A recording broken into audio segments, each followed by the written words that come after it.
Bonjour, bonsoir ou bonne nuit, c'est comme vous voulez et bienvenue dans ce nouvel épisode de Gravité Zéro. De passage dans le nord de la France, on m'a gentiment fait remarquer que cette chaîne manquait de nouvelles vidéos. Sans attendre, je décide de chercher des idées en tapant le nom de mon département, espace, astronomie. D'ailleurs faites-le vous aussi. Je tombe sur un article parlant d'une association et leur projet de rénovation d'une lunette de 1930. J'aime l'histoire, j'adore l'astronomie. Je venais de trouver le sujet de ma prochaine vidéo. Je ne pourrai jamais assez les remercier de m'avoir proposé une rencontre aussi vite, alors je vais directement leur laisser la parole pour nous décrire l'histoire du lieu.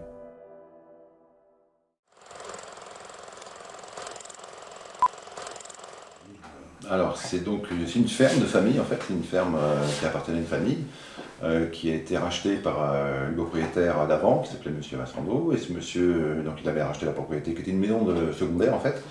Et dans cette propriété, il y avait un bâtiment qui est à côté, qu'on ira voir tout à l'heure, qui est en fait une ancienne grange.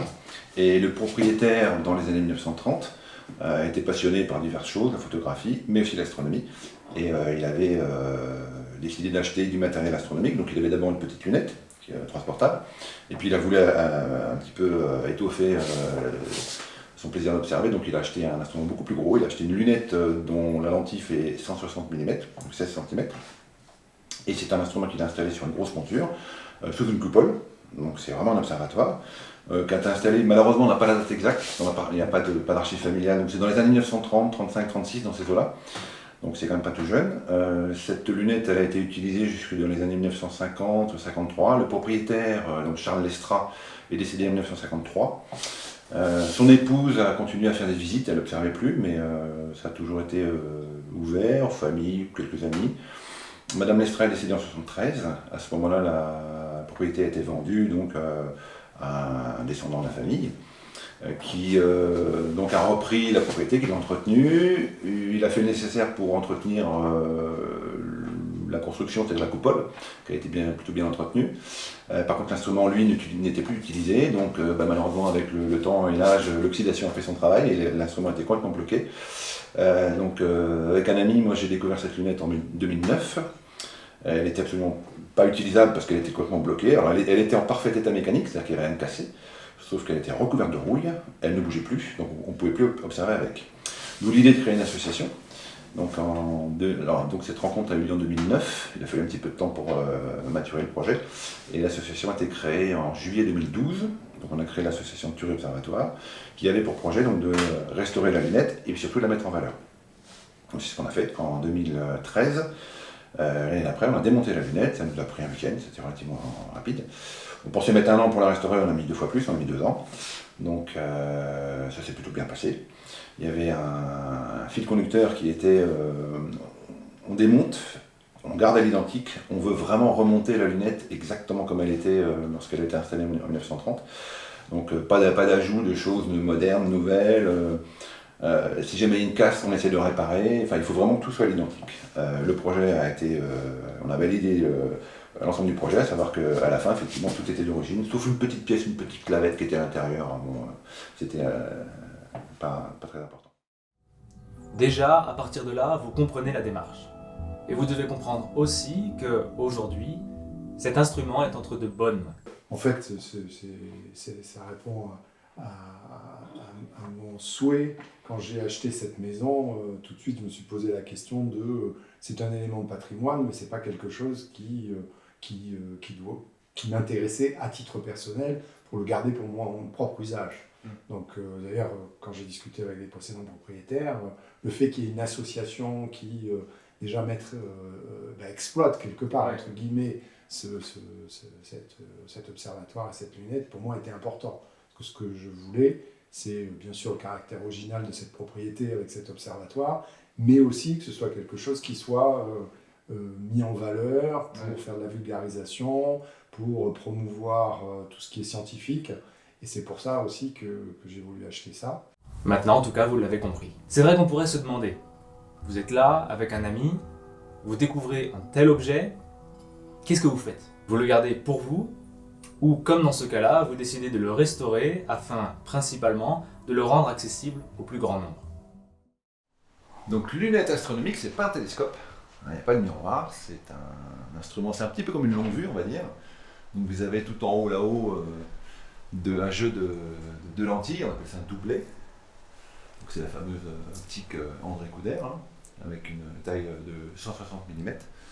Et puis on regarde ici, là, dans ce qu'on appelle le porte-oculaire avec l'oculaire qui est là.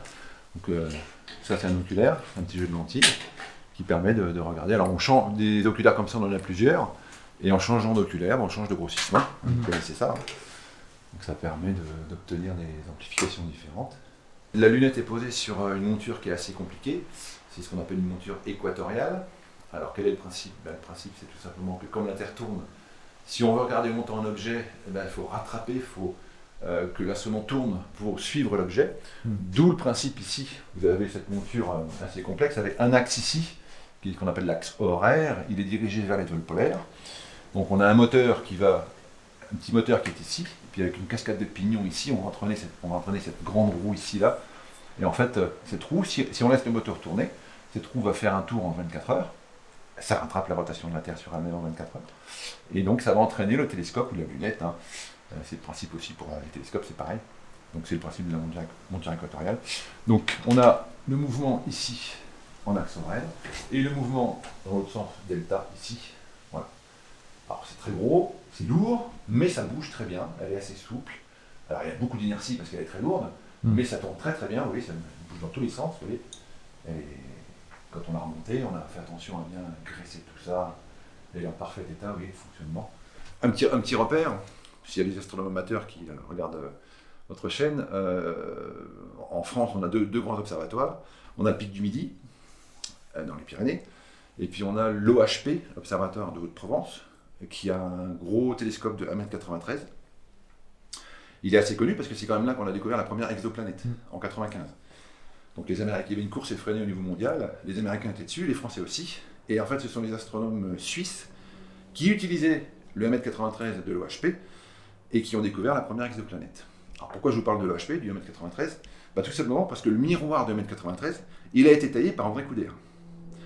Donc c'est autant le télescope, maintenant il est un petit peu has-been, 1,93 m c'est plus très puissant. Il ne faut pas oublier qu'au Chili, il y a des télescopes dont le miroir font 8 mètres, les Américains ont des 10 mètres. Alors c'est sûr qu'à 1,93 m ça paraît pas beaucoup, sauf qu'il n'est pas ridicule parce que c'est quand même lui qui a trouvé la première exoplanète. Ouais. Voilà. Donc bien utilisé, ça fait quand même toujours du bon boulot. Ouais, voilà. Donc, et ce miroir de 1,93 m, qui était un des meilleurs du monde à l'époque, il a été inauguré en 53-54 je crois, il a été taillé par André Couder. Okay, André Couder il est mort dans les années 70 je crois.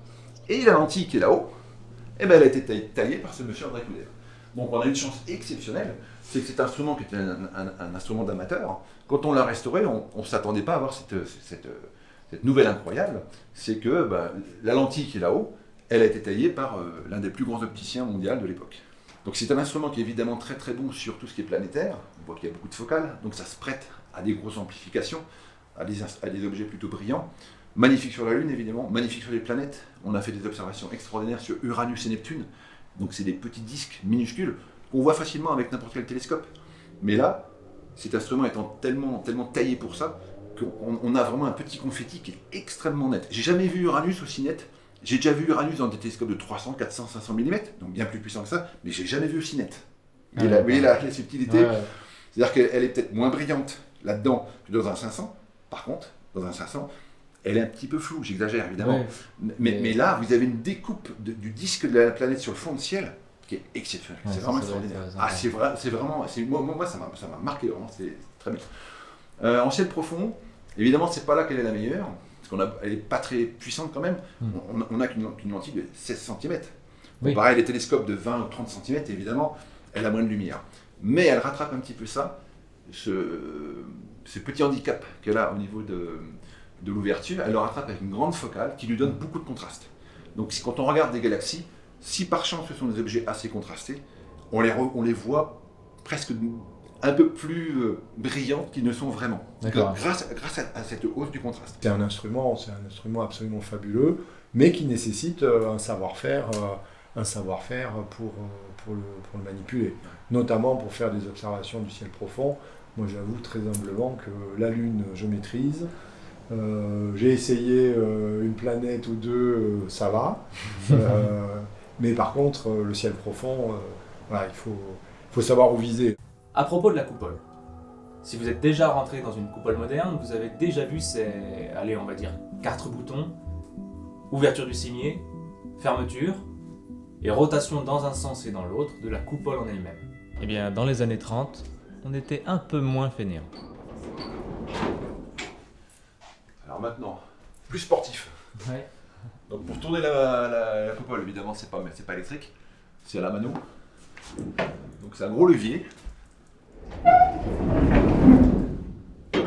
oui, d'accord.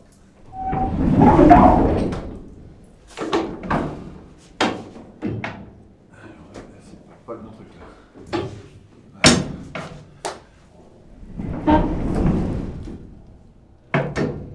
Ça est où ? À 320. Et on va viser vers le coin de ciel qu'on cherche. Oui, c'est vraiment un peu... Et après, voilà, si on veut voir une galaxie par là-bas, on y va.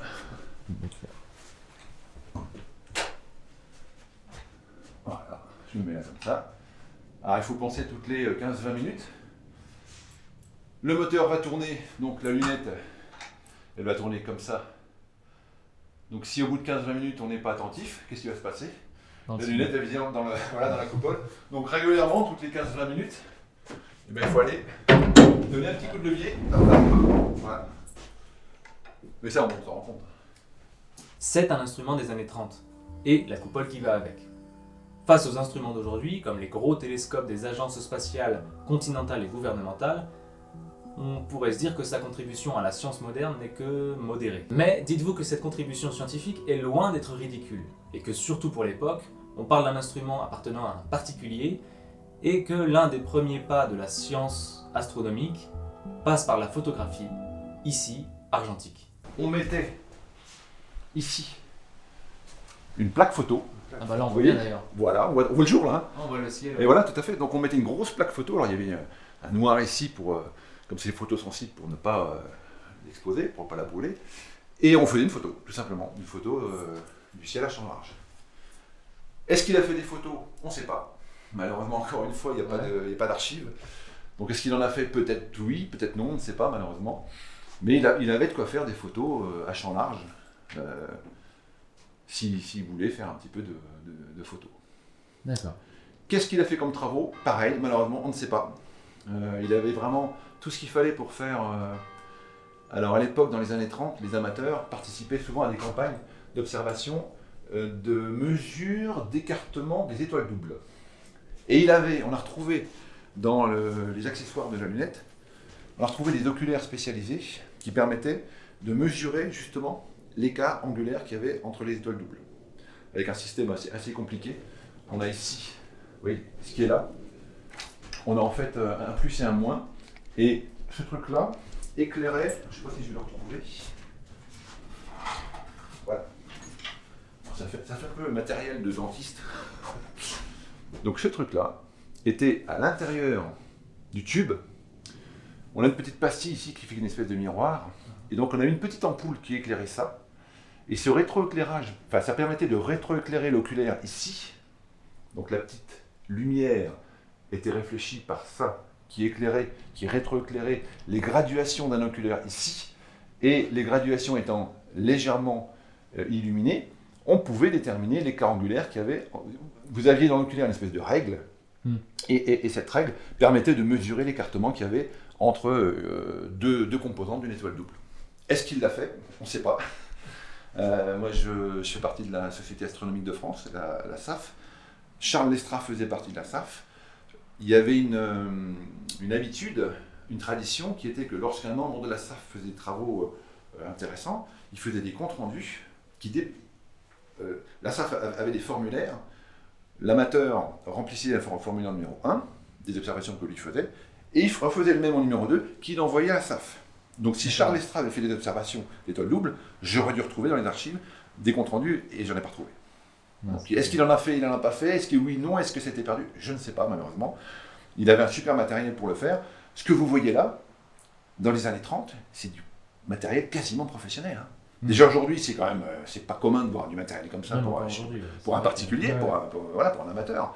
Mais alors à l'époque, je peux vous dire que l'équivalent, si aujourd'hui un amateur voulait se faire une installation équivalente avec des moyens équivalents de l'époque, il faudrait un télescope de 1,50 m, quoi. Ouais, clairement. Franchement, c'est pas exagéré, quoi. C'était très... Alors à l'époque, dans les années 30, tous les astronomes amateurs, ils avaient des petites lunettes de 50-60, pas plus. Un télescope, c'était inabordable pour un amateur. Il a fallu attendre les années 50-60 pour que les amateurs puissent commencer à avoir des télescopes de 100 mm, 150. Déjà, un 200 mm, c'était énorme. Un télescope de 200 mm. Ouais. Donc dans les années 30, le standard de l'astronome amateur, c'était d'avoir un instrument comme celui-là. C'était ça. L'instrument principal pour un amateur, c'était une petite lunette de 60. Il n'y avait pas beaucoup plus puissant, quoi. Dès le début, les membres fondateurs ont dit c'est un instrument qui est tellement exceptionnel au niveau patrimoine, scientifique, culturel, que, alors il faut le restaurer, étape numéro 1, mais étape numéro 2, c'était le mettre en valeur. Mettre en valeur, ça voulait dire le mettre à disposition. C'est-à-dire à la fois s'en servir en astronomie, éventuellement faire des observations. Il se trouve que j'ai la chance d'avoir des passerelles avec l'Observatoire de Paris. Donc je fais des observations, des manips pour l'Observatoire de Paris, et cet instrument-là pourrait aussi en faire partie. Donc moi j'observe avec des instruments qui sont adaptés, mais qu'on peut déplacer dans les champs pour faire ce que l'Observatoire de Paris nous demande. Mais ici on pourrait faire ce genre de choses. Donc j'en ai parlé à Daniel, qui est tout à fait favorable. Donc on pourrait, ce serait la consécration pour l'association, peut-être même aussi pour Daniel, qui sait faire une découverte un jour. Bon, c'est des choses très compliquées, c'est des occultations d'étoiles par des astéroïdes. Ouais. Donc on regarde une étoile, puis si l'astéroïde passe dessus, pouf, elle s'éteint l'étoile. Et ça fournit plein d'informations pour les scientifiques. Et ça, c'est quelque chose qu'on pourra faire ici. Je pensais aussi, elle serait du coup taillée pour aussi faire la méthode des transits. Ouais, je suis pas sûr. Parce que là, alors, on pourrait tenter. Alors, là, vous parlez des exoplanètes, je pense. Oui, oui. Voilà. On peut tenter. Moi, je sais que j'ai des amis astronomes amateurs qui le font, mais c'est des télescopes de 500 mm. Ouais. Bon, c'est déjà plus costaud quand même. Là, c'est une 160. Hein. Alors, oui, on pourrait tenter si on a une caméra très costaud et si l'étoile est assez brillante, peut-être. Dans l'absolu, c'est peut-être faisable. Je sais qu'il y a des amateurs qui tentent avec des choses un peu moins puissantes que les 500, avec des 200, des 300. Faut tenter. Faut tenter. Mais là, 160, c'est quand même... c'est pas super puissant quand même. Hein. On collecte pas beaucoup de lumière. En plus, elle est très fermée, elle est sur des 15. Oui, c'est pas un instrument qui est très lumineux. Faut tenter. Imaginez un petit peu. Un instrument de presque un siècle, ayant dormi pendant presque 70 ans. Comment restaurer ça? Par où commencer? Comment ne pas casser quelque chose? Ou perdre une autre chose dans la modernisation des techniques et connaissances actuelles? Le point le plus critique de tout le projet, c'était le démontage. Parce que la lunette était complètement bloquée. Donc la grosse crainte qu'on avait, c'était justement qu'au démontage, il y ait des choses qui soient bloquées, qu'on ne puisse pas les débloquer, et auquel cas, il y aurait eu une casse. Hein. C'était malheureusement la grosse crainte. Alors ça s'est très bien passé. On a fait appel à un artisan spécialisé là-dedans, qui s'appelle Christian Thiraud, que je salue s'il nous écoute. Donc Christian a passé pas mal de temps avec nous pour le démontage de la lunette. C'était vraiment la personne adaptée pour ça, parce que il y a eu des moments où, au moment du démontage, par 2 ou 3 fois, effectivement, les pièces étaient complètement bloquées. Ouais. Donc là, à un moment donné, on se dit comment on va faire. Et Christian, il sort un chalumeau, il se met à chauffer les pièces. Je dis, qu'est-ce qu'il fait? C'est pas possible. En fait, c'est la bonne méthode, parce que quand vous chauffez, si vous avez 2 pièces de taille différentes, quand vous les chauffez, la petite se dilate beaucoup plus vite. Ah d'accord. Ce qui est logique, parce que la grosse a une inertie thermique plus importante. Oui. Auquel cas, comme elle se dilate plus vite, ça fait péter la couche d'oxydation qui la maintient soudée. Alors, on avait été précautionneux parce que le jour du démontage, moi j'avais fait plein de photos. Ouais. Chaque fois qu'on démontait 2 pièces, je disais stop. Et au moment où les pièces allaient être désolidarisées, je prenais une photo pour voir comment les pièces étaient placées. Ouais. De manière à ce que le jour où on remonte, on remet tout l'identique. J'ai fait 150 photos. On n'a pas utilisé les 150, on a dû en utiliser 4-5, mais qui ont été cruciales. Parce que 2 ans après, on était bien contents quand on a eu les trucs. Mais comment ça se monte le truc, tu te rappelles des trucs à un moment donné, on s'y est repris 3 fois quand même. Hein. Les grosses plaques du bas, tu sais, on les a retournées 3-4 fois. Bon, c'est pour l'anecdote. Mais sinon, au remontage, aucun problème. Et puis après, non, pas de souci particulier. Hein. C'est une lunette astronomique, c'est de la mécanique, c'est de l'horlogerie même. Hein. La partie entraînement, vous allez voir au niveau des engrenages. Aujourd'hui, si vous prenez un télescope moderne aujourd'hui, tout est enfermé dans un go-to, tout ça, tous les moteurs, on ne les voit pas, l'électronique, on ne voit rien. Là, vous voyez tout. Hein. C'est une cascade de pignons. On a le moteur qui est en bas, la grosse roue, l'axe horaire, l'axe alpha avec une grosse roue dentée comme ça, et vous allez voir une cascade de pignons qui monte comme ça, qui entraîne. Okay. Voilà, donc alors ça fait l'objet d'une restauration très soignée. C'est en laiton ou en cuivre, je ne sais pas trop. C'était assez sensible comme matériau. ça a été remonté comme il faut. Et non, pour répondre à votre question, non, franchement, sur les 2 ans, on n'a pas eu de mauvaise surprise. Une petite anecdote, je l'avais écrit dans un bulletin. La lunette a été construite par un constructeur français qui s'appelait Maurice Manant, qui a pris sa retraite dans les années 50-60, je crois. Il faisait du très bon matériel. Et les lentilles sont positionnées dans une pièce qu'on appelle un barillet. Ça vous parle, hein, quand dans un télescope, le miroir est posé dans un barillet. Alors c'est la même chose pour une lunette. Donc vous avez une pièce, on va dire, c'est comme ça fait un cercle, un gros anneau comme ça, dans lequel on fait tomber doucement les lentilles. Après on les prie contre un, on les serre. Et les lentilles, c'est un petit peu comme un miroir de télescope, il faut que ce soit parfaitement aligné, la collimation, ce qu'on appelle. Et si c'est mal collimaté, les images sont moches, c'est flou, et ça demande un réglage très soigné. Et donc André Amossé nous avait dit, nous, on a passé beaucoup de temps à faire le réglage, la collimation de la lunette de 330, parce que ça demande beaucoup de détails, de précision. Nous, on a remonté, j'ai posé les lentilles dedans, j'ai resserré à peu près tout comme il fallait. Et puis quand on a fait la première lumière, image nickel. Ah, j'ai pas compris là. Et en fait, le barillet il est tellement bien fait, le constructeur Manant, dans les années 30, il maîtrisait tellement son sujet, et au niveau précision de l'usinage des pièces, il bossait tellement bien, que si on repose comme il faut les lentilles, et si on resserre tout doucement les pièces, les lentilles sont parfaitement alignées. Donc on n'a pas eu de collimation, ce qui est exceptionnel. Mais c'est pas... Le mérite, c'était pas nous, quoi. C'est que le gars qui avait bossé avant, le professionnel, et ben voilà. Dès lors que le matériel est très très bien fait, usiné, ajusté, les lentilles elles se placent comme il faut et il n'y a pas besoin de régler. On n'a jamais fait la collimation de cette lunette. C'est exceptionnel. Si vous êtes comme moi, normalement la première question qui doit vous venir à l'esprit c'est quand est-ce qu'on peut venir voir cette lunette ? On fait 1 fois par mois une ouverture au grand public, c'est annoncé sur Facebook. J'ai annoncé évidemment auprès des membres. Et puis on a une grande animation annuelle qui est ce qu'on appelle les journées portes ouvertes. Donc on ouvre en général, c'est deuxième quinzaine de septembre. Et là donc c'est une animation qui dure toute la journée.